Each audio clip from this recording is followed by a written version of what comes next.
Bismillahirrahmanirrahim. Assalamu alaykum, hürmetli körümeller. İstiklal kündülük haberlerini görüşünü kızgın karşılamız. Ben Erşidin İdiqut.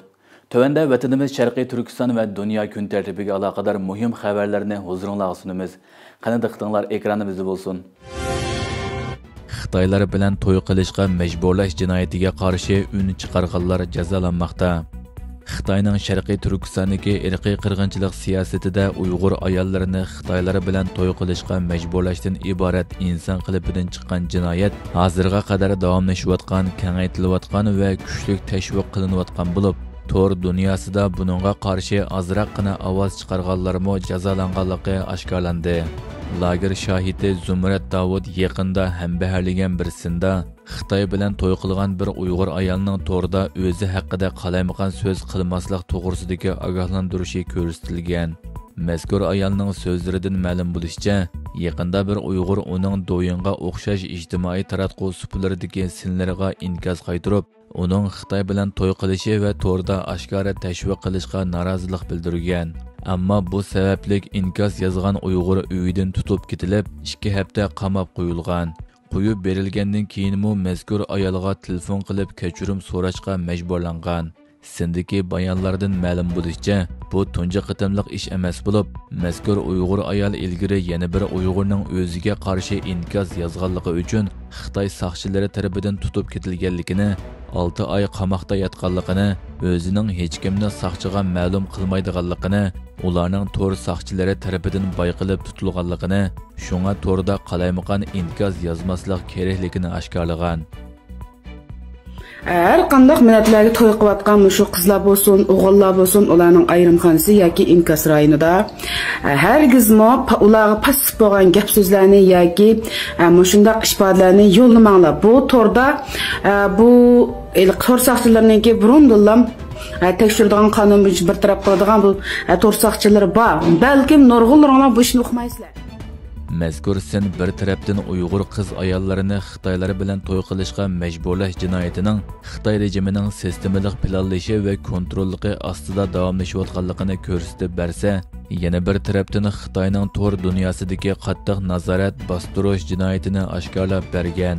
Xitoyning Uyg'urlarining nopusini azaytish, yo'qotish planini zo'r turkumda turma va jazo lagerlariga qamash, qirg'in qilish, ayollarini majburiy tug'mas qilib o'tish, Xitoy aqullarini yo'tkab kelish qatoriqlarini ijro qilish bilan birga Uyg'ur qiz ayollarini Xitoylar bilan to'y qilishga majburlash, Xitoylarni zo'r ta'minot orqali buningga qiziqtirib tashviq qilish qatorliq vositalar bilan ijro qilmoqda. Yaqinqi yillar mobaynida Xitoyning ijtimoiy taratquv suplarida Xitoylar bilan to'y qilgan Uyg'ur ayollarning hisoblari birdanla ko'payib qolgan. Necha 10 ming, hatto necha 100 ming agash kuchisi bo'lgan mazkur hisoblarda Uyg'ur ayollari umuman o'zlarining Xitoy bilan baxtli yashayotganligi, cho'chqa go'shini tang yeydigan holatga kelganligidek tashviqotlarni bozorga salmoqda.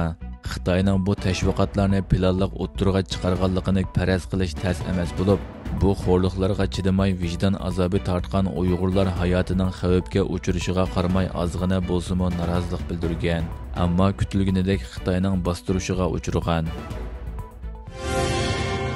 Xitoy alohida soqchilar musobaqasini Urumchida o'tkazib, atalmish terrorlikqa qarshi turishni ta'kidladi. Xitoy bu yillik mamlakatlik alohida soqchilar musobaqasini Urumchida o'tkazib, atalmish terrorlikqa qarshi turish, muqimlikni qo'g'dash qatorliq terror iboralarini ta'kidladi. Xitoy jamoat xavfsizlik ministrligining uchuridan ma'lum bo'lishicha, 2025-yillik mamlakatlik alohida soqchilar musobaqasi Urumchiga o'rinlashtirilgan. 5 kun davomlashadigan mazkur musobaqaga Sharqiy Turkiston va Xitoyning har qaysi o'lkalaridagi 50 ga yaqin soqchi tarmoqidan 500 dan ortiq alohida soqchi qatnashgan. Aloqador xabarda musobaqaning bomba bayqash va chuvish, go'ro'ga ilinganlarni qutqizish, qo'g'lab zarba berish, to'salg'ulardan o'tish qatorliq turlardan tashkil topganligi, oldingi navbatlik musobaqadan texmo keng ko'lamlik bo'lganligi qayd qilingan. Ma'lum bo'lishicha, Xitoyning tunji navbatlik alohida soqchilar musobaqasi bultur Hangzhou shahrida o'tkazilgan. Xabarda yana Xitoy alohida soqchi qismlarining atalmish terrorlikqa qarshi turish, zo'ravonlikni to'sish, muqimliqni qo'g'dash jihatda tuyuqsiz zarba berish rolini o'ynab kelganligi, Xitoy rejimining alohida soqchi atriti qurilishiga va mashqlantirishga yuksak darajada ko'ngil bo'lib kelganligi da'vo qilingan. Xitoy yaqinqi bir necha yil mobaynida turli xalqaro yig'in faoliyatlarini Sharqiy Turkistonda o'tkazib, saxta tashviqot sifatida foydalanib kelmoqda. Yana bir tarafdan bir qism harbiy manevr, mashq va musobaqalarini Sharqiy Turkistonda o'tkazib, qattiq bostirish va kontrol qilish siyosatining davomlashayotganligiga ishorat qilmoqda. Masalan, Xitoy bultur iyul oyida Shanxay hamkorlik tashkilotiga a'zo davlatlarning mas'ul organlarining qatnashishi bilan Sharqiy Turkistonda atalmish terrorlikqa qarshi hamkorlik birlashma manevri o'tkazgan edi. Amerika Moliya ministri tamojna beji 1-avgustdan boshlab yo'lga qo'yiladi dedi. Amerika Moliya ministri Scott Bessent agar Tayvandan Yevropa ittifoqigacha bo'lgan savdo hamrohlik Amerika bilan kelishim tuzmasa, tamojna bejining 1-avgustdan boshlab yo'lga qo'yilganligini aytdi. Bessent yakshanba kuni CNN kanaliga bergan bayonotida Prezident Donald Trumpning 2-aprel bojlarini to'xtatib savdo suhbatlariga yo'l qo'yishdan va kelishim uchun 9-iyulni oxirgi muhlat qilib bekitishdan ilgari e'lon qilgan yuqori saviyadagi boj nisbatining asliga qaytadiganligini aytgan.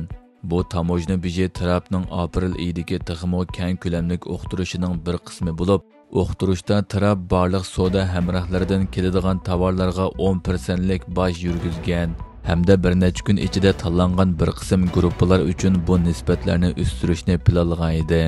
Biroq u savdo suhbatiga yo'l qo'yish uchun boj o'stirishni tezlikda 9-iyulgacha vaqtliq to'xtatgan edi. Davlatlar bu yuqori bojlardan saqlanishga yordam beradigan kelishimlarni tuzishga harakat qilib kelmoqda. Hozirgacha Trump hukumati Angliya va Vyetnam bilan kelishim tuzganligini oshkorlagan. Amerika bilan Xitoy bo'lsa bir-birining mahsulotlariga qo'yilgan yuqori nisbatdagi bojlarni vaqtliq tuvaltishga qo'shilgan. Elon Musk yangi bir siyosiy partiya qurganligini e'lon qildi. Amerika prezidenti Donald Trumpning sobiq ittifoqdoshi Elon Musk davlatdagi yakka partiya tuzumi deb ta'riflagan sistemaga jang e'lon qilish maqsadida yangi bir siyosiy partiya qurganligini e'lon qildi. Dunyodagi eng boy shaxs bo'lgan Musk 2024-yillik saylovda Trumpning eng chong siyosiy i'ona qilguvchisi edi.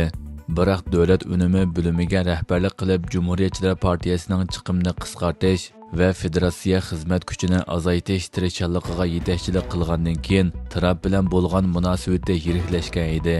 Trump yakshanba kuni Washingtonga qaytish uchun havo armiyasi 1-nomerlik aeroplanga chiqishdan burun bu vaqtda ifoda bildirib, meningcha 3-bir partiya qurish aqliga sig'maydigan ish. Hamisha 2 partiya tuzumi bo'lib keldi. Meningcha 3-bir partiya qurish faqatla qalamaqanchilik paydo qiladi dedi. U yana 3-partiyalar azaldan muvaffaqiyat qozonolmadi. Shunga u bu ish bilan ko'ngil ochsa bo'ladi. Lekin meningcha bu intayin aqliga sig'maydigan bir ish deb ilova qildi. Hurmatli ko'ruvchilar, bugungi xabarimiz mushu yerda oyoqlashdi. Ko'rganingizga rahmat.